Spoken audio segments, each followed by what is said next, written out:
Quería arrancar con que nos hagas un resumen de la exposición que diste en la entrega de este reconocimiento tan importante, de este doctorado honoris causa que te dio la Universidad de SEADE, ¿no? Bueno, el eje central es mostrar que el análisis neoclásico tiene un error de origen y que los economistas nos hemos enamorado tanto de una estructura matemática que cuando la realidad no coincide con el modelo, en lugar de querer modificar el modelo, lo llamamos fallo de mercado. Y esa visión de considerarlo fallo de mercado da lugar a la intervención del Estado.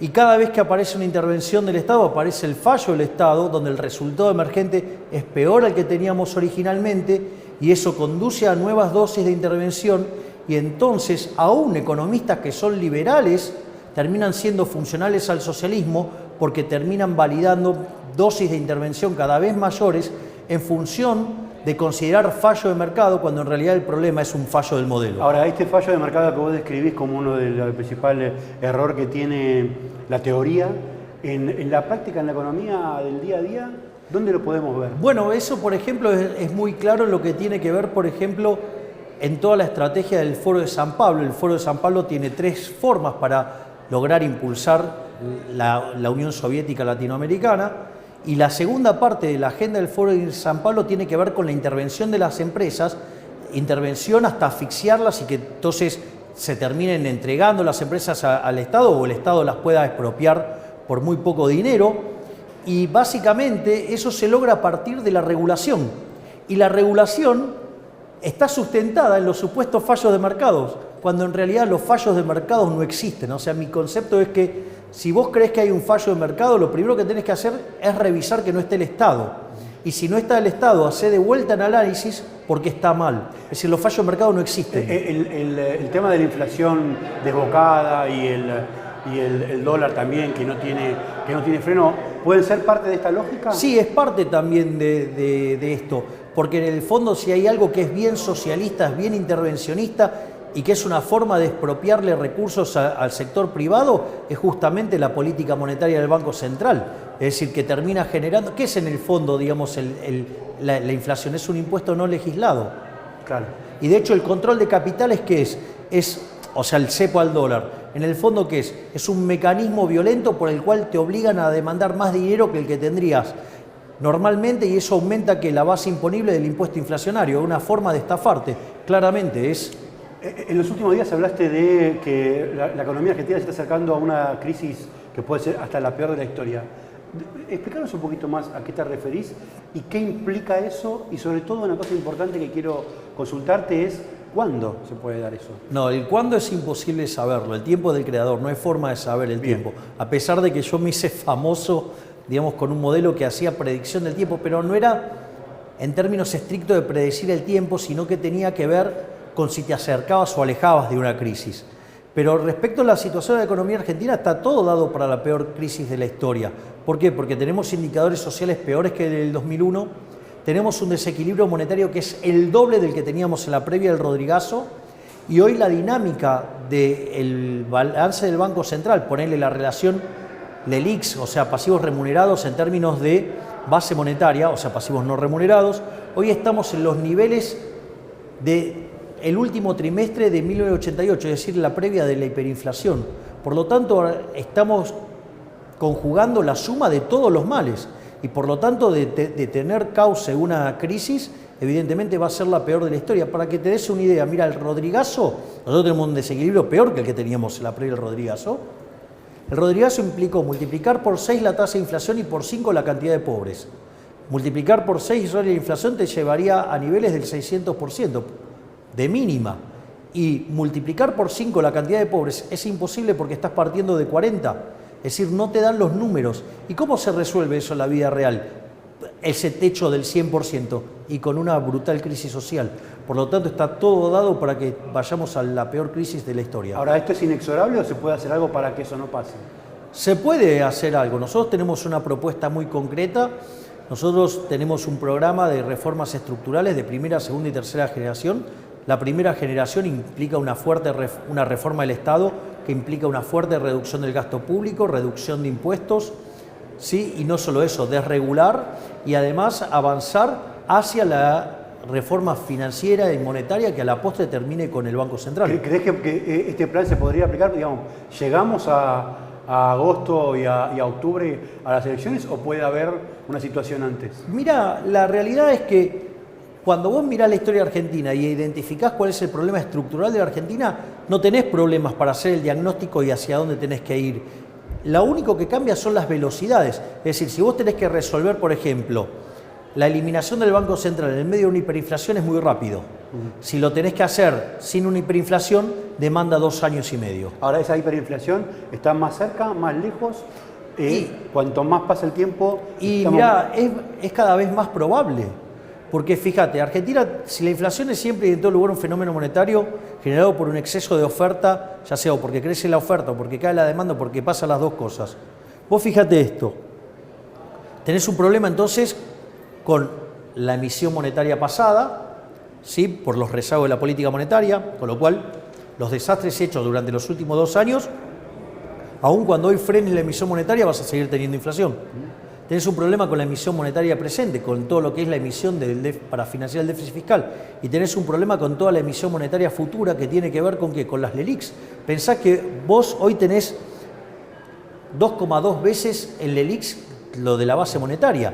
Y además tenés una tasa de interés del 107%. Quiere decir que en un año vos por lo menos vas a estar duplicando la cantidad de LELIQs, con lo cual te vas a una relación 4-1, ya peor que la que tenías en la hiper. Y además te queda déficit fiscal por financiar el mercado doméstico que va a terminar siendo LELIQs, con lo cual vas a ir a una relación 5-1.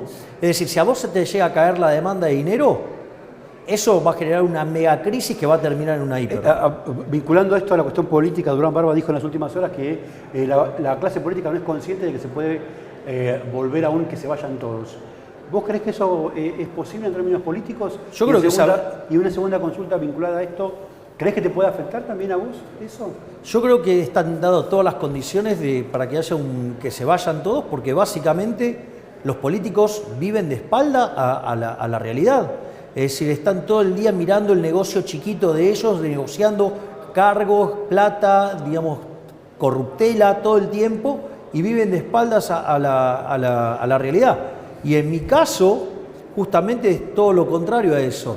Es decir, yo justamente soy un outsider y lo que vengo a hacer es romper con el statu quo, donde es una situación donde los únicos que progresan en Argentina son los políticos. Fíjate, digamos, ya de base, le devuelvo a la gente lo que se me paga como dieta. Quiero te quiero pedir una reflexión sobre lo de Cristina, sobre la condena, y si crees que efectivamente, como dijo ella, fue víctima del lawfare o víctima de una mafia judicial.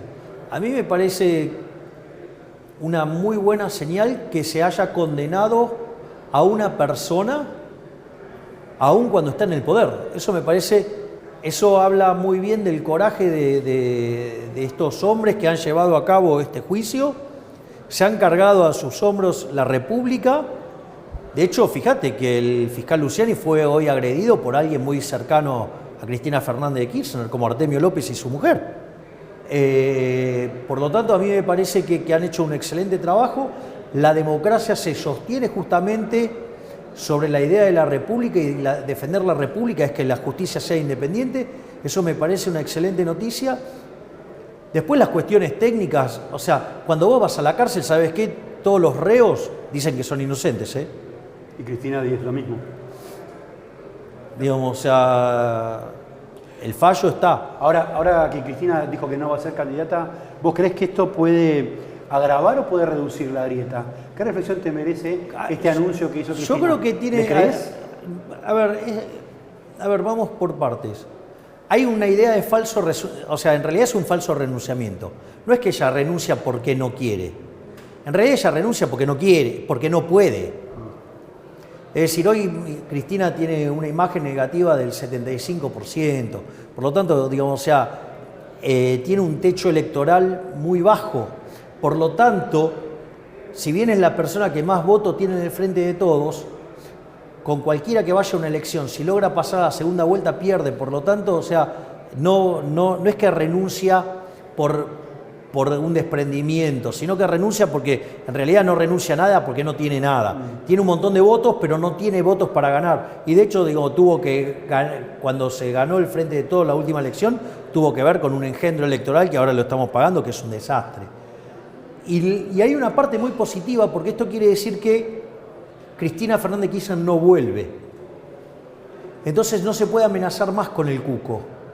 Entonces, esto es muy positivo porque de cara a la próxima elección, en lugar de estar viendo a ver quién es más antikirchnerista, vamos a poder discutir libremente ideas y no que estés tratando de estigmatizar a otros, digamos, acusándolo de funcionar el kirchnerismo. Si vos tenés que preferir o tenés que elegir el menos malo entre el kirchnerismo y Juntos por el Cambio...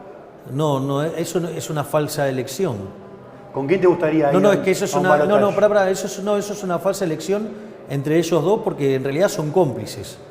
Fíjate cómo en el Congreso, Juntos por el Cambio, cada vez que se trata de guita, los acompaña. Mirá el presupuesto. Te reformulo la pregunta. ¿Con quién te gustaría ir a un balotaje? No me importa, voy contra cualquiera de los dos le gano en el balotaje. Llegamos a fin de año y la Cámara de Diputados está casi paralizada. Hay mucha crisis interna dentro de cada una de las instituciones, del Congreso, de la justicia, también del gobierno. ¿Qué reflexión te merece? ¿Qué es lo que está pasando en Argentina a nivel institucional? Que el sistema está podrido y se está cayendo, y los políticos no lo quieren ver. Esos mismos políticos que me tratan a mí como un error es lo que no están viendo. Esto es un elemento muy, muy interesante. Cuando vos tenés un modelo, el modelo te sirve para ver cómo viene la cosa, ¿no? Para explicar algo. Y cuando el modelo no trabaja bien, genera error. Ahora, en realidad, si vos tenés el modelo correcto, entonces el error es ruido blanco. Es decir, está normalmente distribuido. Entonces, alguna vez falla para un lado, otro momento falla para el otro. Es decir, a la casta política le está tirando error y dicen que nosotros, los liberales de la Libertad Avanza, somos un error. En realidad, cuando vos tenés un mal modelo o hubo un cambio estructural, siempre arroja error, porque lo que está mal es el modelo. Y eso, ¿sabes qué? Los políticos no lo quieren ver, porque implicaría que se hagan cargo, que ellos son el problema y no la solución. Y por eso vinimos nosotros, para romper con el status quo y para quitarle el poder a los políticos para devolvérselo a la gente. Últimas dos cortitas. Está planteándose como un problema grave de la economía y de la política en general el tema de las empresas públicas. Vos ya has planteado que estabas de acuerdo con el tema de aerolíneas. Por ejemplo, en el caso de aerolíneas, yo lo que dije es que hay que... De aerolíneas y también de YPF y también de las jubilaciones y las AFJP. A ver, vamos por parte. Lo que tiene que ver con aerolíneas, yo dije que había que dárselas a los empleados. Directamente. Es decir, las convertís en una suerte de cooperativa y que se hagan cargo de las empresas y que las manejen. Y vas a ver cómo, digamos, o sea, la disciplina con una política de cielos abiertos, o sea, compitiendo. En el caso de YPF está claro que es una caja política, o sea, y en realidad no funciona como debería funcionar, sino que fíjate todo el valor que perdió desde que se estatizó. Por lo tanto, quiere decir que la gestión es un desastre. Por lo tanto, digamos, habría que volver a privatizarla, habría que volver a profesionalizarla y sacar, digamos, a estas alimañas, estos sátrapas, estos chupasangre, ¿sí? Que viven sacando guita de ahí en desmedro de todos los argentinos.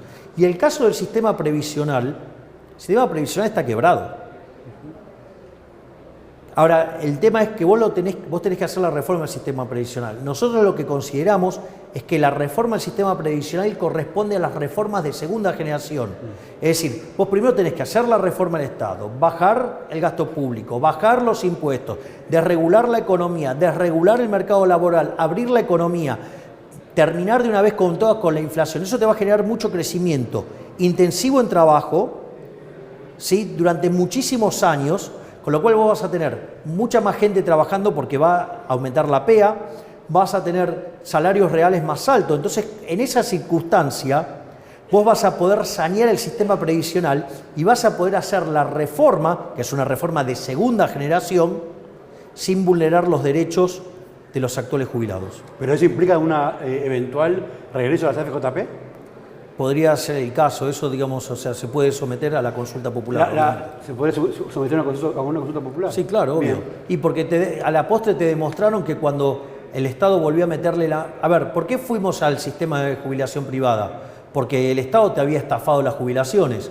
Una vez que se arregló y se recompuso el sistema, ¿qué hicieron los políticos? Te volvieron a robar y las estatizaron. Pensá que un año antes, a ser estatizadas, hubo una consulta popular sobre si querían que vuelva al sector, al Estado. Y la gran mayoría dijo que quería seguir en el sistema privado. Y como eso a Kirchner no le gustó, al otro año, ¿qué hizo con Vudú? Las estatizaron. Y nos robaron esos fondos y nos destrozaron nuevamente las jubilaciones.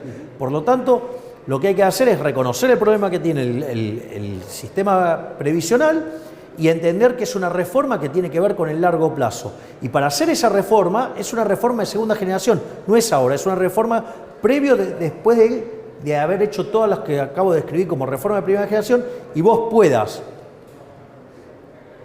arreglar el sistema previsional sin vulnerar derechos. La del final. Para un presidente es prioritario definir con quién va a competir en la provincia de Buenos Aires, quién va a ser su candidato a gobernador y cómo va a juntar los votos ahí, que es donde está la mayor cantidad de votos. ¿Tenés pensado quién va a ser tu candidato a gobernador? ¿Esper puede ser una posibilidad? Vamos a ponerlo en estos términos. Decían que yo no podía construir estructura y ya tengo estructura en los 24 distritos. ¿Vas a tener candidato a gobernador? Las candidaturas se van a definir más sobre el año, que en el medio compitan y ahí van a surgir los mejores.